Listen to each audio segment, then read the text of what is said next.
So you have been responding to conditions and thinking thoughts all over the place about wanted and unwanted. You've been thinking about what you want in the absence of it, and you've been noticing what is for quite a long time in many cases. And so, because you have not deliberately and knowingly been focusing yourself within your understanding of the laws of the universe, you've been wanting and then noticing the lack, and wanting and then noticing the lack, and you haven't allowed any momentum to go. And so sometimes what you've been wanting it for a long enough time that now your habit of thought around it is that it's not happening, and your emotion around it is disappointed rather than eager and anticipating. And so we want you to understand that you can't measure from where you stand right now how long anything is going to take by how long it's been taking, because that was then and this is now, and because then you didn't know what you are knowing now. In other words, don't compare how long something will be. One day a man sat in the hot seat, and he was really sad because he had experienced a dramatic and drastic financial downturn. And in his words, "Abraham, I've lost everything. And I'm in my 60s, he explained, and I just don't see how I will ever in this lifetime recover or even come close to recovering." And we said, "You are misunderstanding a really fundamental thing. You cannot measure where you are in relationship to whatever it is that you're wanting by the manifestation that you have in your life experience right now. That is irrelevant." Didn't feel irrelevant to him because he had a lot of assets a few days ago, and now he didn't have any of those same assets. His balance sheet looked very different, and because of his balance sheet looking different, he felt very different. And we said, "You got to understand that you've been amassing vibrational momentum, and that your point of attraction today, after understanding all of that, is very different than it was all those years ago when you were just beginning. The universe is responding to your vibrational projection, to your vibrational offering.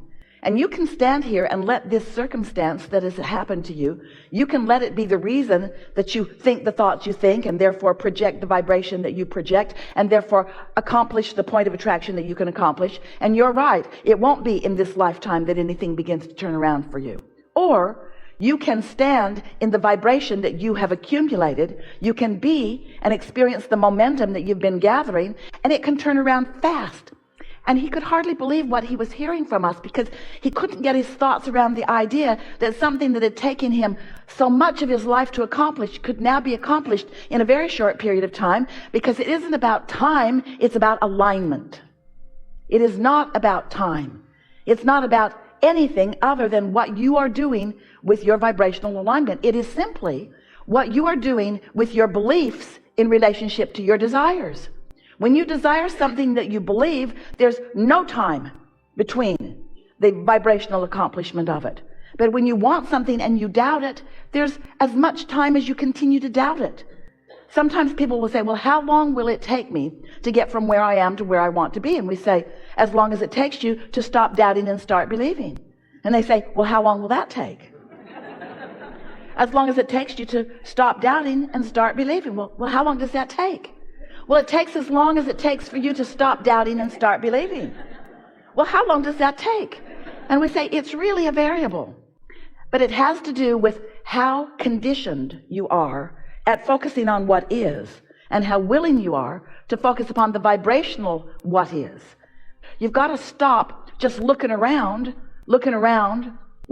by default, and then reacting to what you see and expecting any consistency in your vibration. You have to figure out how to be consistent in your vibration.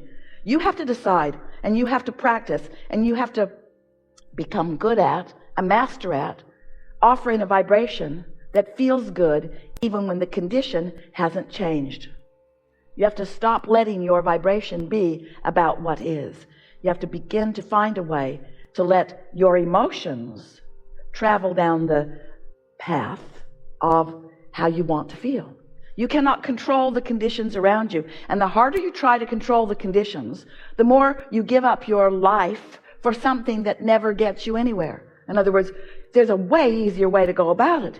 You can find a way to feel the way you want to feel regardless of the conditions. And that's what unconditional love is. That's what unconditional alignment is. That's what unconditional clarity is. That's what living in the sweet spot is.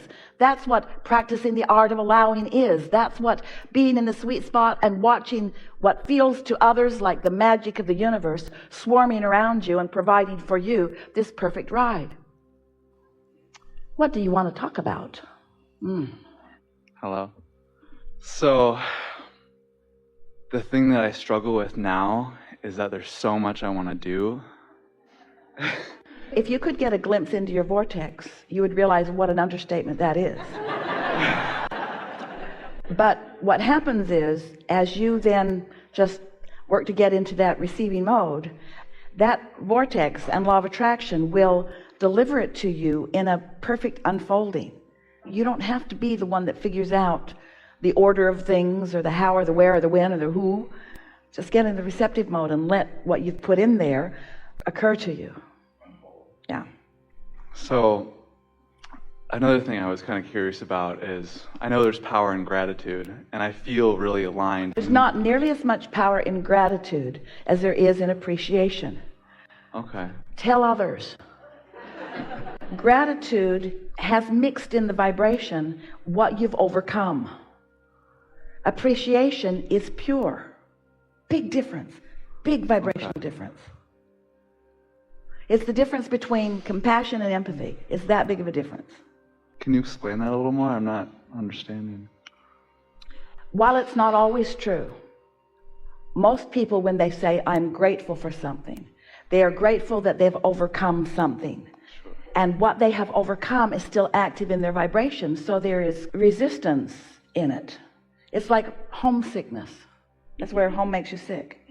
Homesickness is where you're longing for something. It's that feeling of nostalgia is not a pure vibration. You see what we're getting at? And so where in appreciation, you're looking forward and you're in alignment. It's a different frequency. That makes sense. Yeah. So specifically, when I say that I feel like there's so much that I can do, right now I have this awesome job at Ecolab, and I feel really blessed to be there. I love the guys who I work with, but I also feel like I'm destined to be a public speaker. And I also feel like I'm destined to write a book, because I've experienced a lot of contrast, and now I have a lot of bliss because of that. The word destined is just fine. And we are in agreement with you about all of that. And you are experiencing what we would consider to be the perfect balance of things. Happy where I am and eager for more. Happy where I am and understanding that there is so much more. And happy with what is, while I can feel so much more in the vortex that will come out into experience where I realize it too. You know how you feel about that? You know how you're feeling right now about that? This is the way that we always want you to feel. Happy about what is and eager for the next book and eager for the next experience and eager for the next and eager for the next, because there will continually be more. No topping off, no complacency. Once you understand what you understand, it can always feel like that. And that's that sweet spot that we've been describing. Because once you've got the basics down, and you do, and once you've filled your vortex and are continuing to add to it, and you've done that and are, and once the vortex is doing what it does, because step 2 is taking place without you, and so the vortex is churning and becoming more, and then you're doing step 3, getting into the receptive mode. From that receptive mode, then just more realization, more, never ending. Never ending. So I feel the alignment, and constantly I feel like I'm on the right path. And when I think about public speaking or writing a book, I think, well, I'd have so much more time to do that if I wasn't working at Ecolab. But then I ask myself, am I supposed to quit my job? No. I get no. Right. But here's the thing. Almost everyone who does quit their job to write a book still doesn't write the book. Because the book will write itself when it's ready to be written. And it doesn't matter what else you're doing. The book will just occur to you. When it occurs, write it down. And when it occurs, write it down. And when it occurs, write it down. But almost everyone who quits doing what they're doing and sits down to write a book has writer's block. Because the book wasn't flowing. And they're thinking, well, if I were not doing that. It doesn't take that much time to write a book. It takes the right headspace. It takes the right alignment. It takes the right intention, you see. Yeah. Books will flow. It's like we often say to you, We're eager to talk with you about whatever you want to talk about, and don't worry about us. We'll wedge our message in the crack. The book will wedge its message in the crack, no matter what other things you're doing. And the more engaged you are in the more things, the better the book will be. Interesting. Thank you.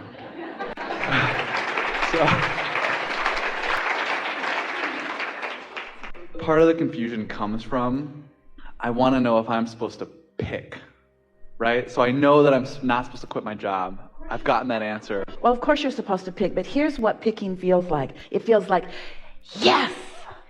That's what picking feels like. It doesn't feel like, Okay. This or that, that's limp. Don't pick either. But yes! Yeah.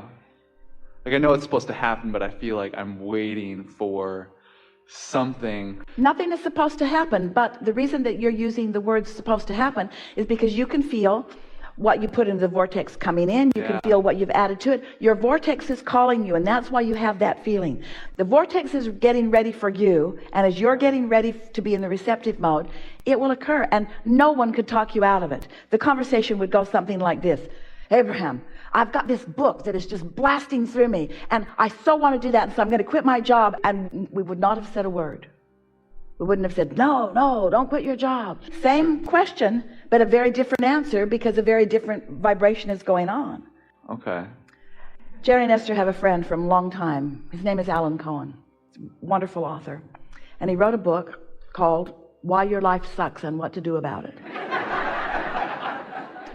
And the thing that stood out most to Jerry and Esther in the book was a segment on hell yes.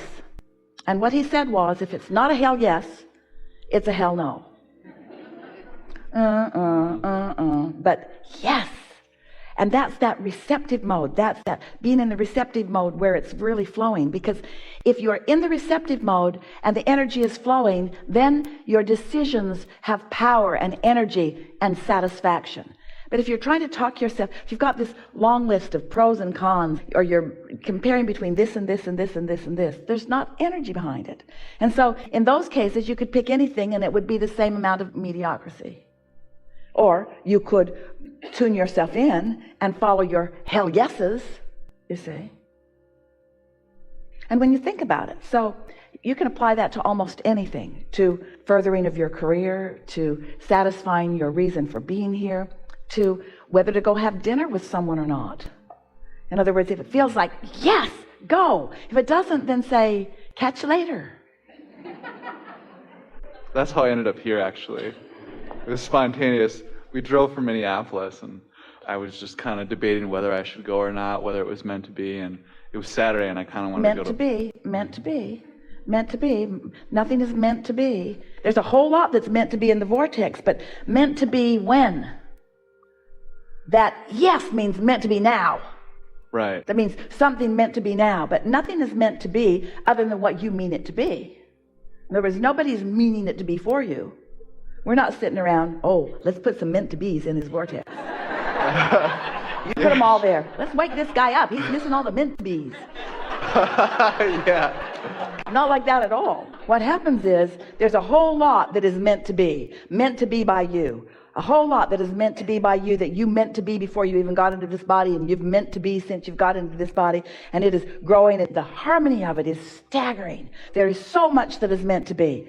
But your work is to get into that receptive mode, and the things that are meant to be now, wild horses couldn't keep you from them. There's no possible way that you're not going to do that when you're in the receptive mode and the idea flows, because the energy that creates worlds has sent the idea forth, and you have received it and realized it, and on that kind of momentum, it's for sure going to be satisfying, and it's for sure going to be fun, and it's for sure going to be productive in the way that you want it to be, and it's for sure going to manifest into something that is discernible. We really like it when you are able to feel the correlation between that feeling and then what came out of it.